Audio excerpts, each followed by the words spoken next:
discuss how Bitachon directly correlates with the generosity. People who have high Bitachon and Emunah, they're more generous. The ones who have low Emunah, low Bitachon, they're more prone to being stingy and being scared of giving their money away. As the Chovot Levavot writes, and quotes the pasuk in Divrei Yamim, Ki mimcha hakol miyadecha natnu lach. Everything the pasuk says, David HaMelech says, everything is from you, Hashem. It is from your hand that we have given to you. A person has to know, he has to believe, everything he has was given to him by HaKadosh Baruch Hu, and you cannot solely claim it is the handiwork, and it is the ingenuity, and it is the genius of myself. Yes, you put in the effort, but HaKadosh Baruch Hu is the one who brought the bracha. If you would plan, and you would do day and night, as long as HaKadosh Baruch Hu decided that you're not supposed to get, you're not going to get. And the only reason you got is because HaKadosh Baruch Hu decided you got. So therefore, it is a combination of the bracha coming from Hashem and your efforts. But you cannot claim it is just from yourself. And therefore, when you know really it's all HaKadosh Baruch Hu gave you everything, so it's going to be very easy for you to understand Hashem gave me.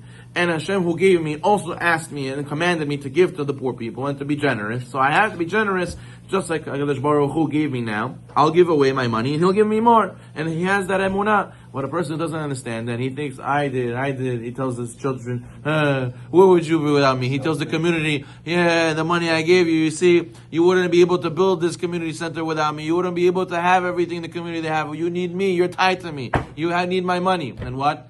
That's such a person, then when time comes to give money, he's scared, I don't know, because he believes he made everything, and he doesn't know how he's going to make more. So therefore he's very scared. So therefore it shows he has a lacking in emunah.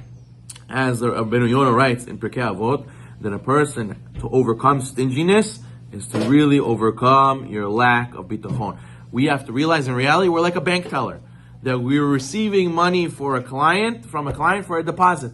Is this your money? No, it's not my money. Person, you see how the other communities, other Sephardic communities, how they give tzedakah. They say, Rabbi, here, he gets a check, $100,000, $500,000. Why? Because he makes $50 million a year. He makes $20 million a year. So therefore, this that he gave 10,000 is chump change. He has to go and give something like a real tzedakah. That's something that he feels, and he's not scared to give it. Why is he not scared to give this a big check in one lump sum? He says, Rabbi, it's not my money.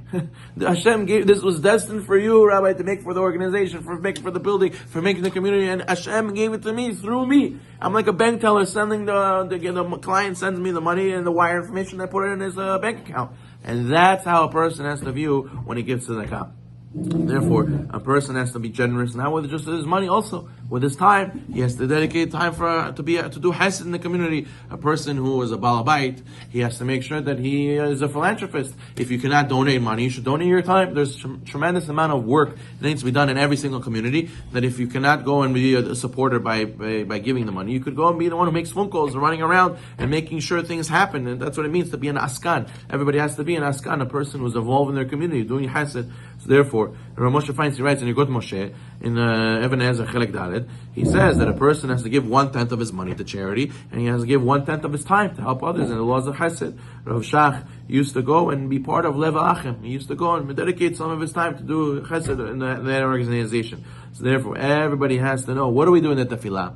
We say in the tefillah before the Az Yashir, we say Baruch Atah Hashem Elokei Yisrael Avinu Me'olam Ad Olam Lecha Hashem Hagdula V'Gevura V'Tifer Netzach Hod. And then everybody's very machmir to put the 3 coins, right? When we say V'Ata Moshel Bakol, and everybody puts the tzedakah. What is that message? What are we trying to internalize in that moment? We're trying to teach ourselves. V'ata Moshel Bakol, HaKadosh Baruch Hu, you're in control of everything. You are in charge. And therefore even this money, you're in charge of HaKadosh Baruch Hu. When I give it tzedakah, I'm not stingy. I'm going to give it with happiness. You know why? Because it comes from you, HaKadosh Baruch Hu. So that's why every day I train myself before I pray. Money is from God. And therefore I give it with happiness. I give it with b'shefa. And that way later in life, when someone asks me for money, again, you call me, another charity campaign, another time you need money, again you call me, you only suck my blood, what do you want from me? Chas Shalom, do you talk like this? He gave you the zechut, the money that you got, HaKadosh Baruch Hu gave you to give to somebody else, and you think it's yours? Who are you to be the boss of your money? HaKadosh Baruch Hu gave this to you. How do you know this is exactly what you're supposed to do with it? A guy said to me, Rabbi, I can't walk outside wearing this crazy Rolex. You know why? People don't have what to eat. How can I go and wear this when they don't have what to eat? Rabbi, there's so much kiruv that needs to be done, so many organizations. So donate some money, donate some time. No, let them figure it out. Why? HaKadosh Baruch Hu gave the money you have to go and spend it on a poker night, to go and spend it on to get another car, to go on another vacation. Maybe that money, you have to ask yourself, is that really that money for me? Maybe it's destined for somebody I have to give it to. So therefore, when you do the Amata Moshe Bakol, and you put those 3 coins, you should remember that the money comes from HaKadosh Baruch Hu, and you should give it back to the community, do a mitzvah with it, because Hashem who gave you, He's the one who also commanded you.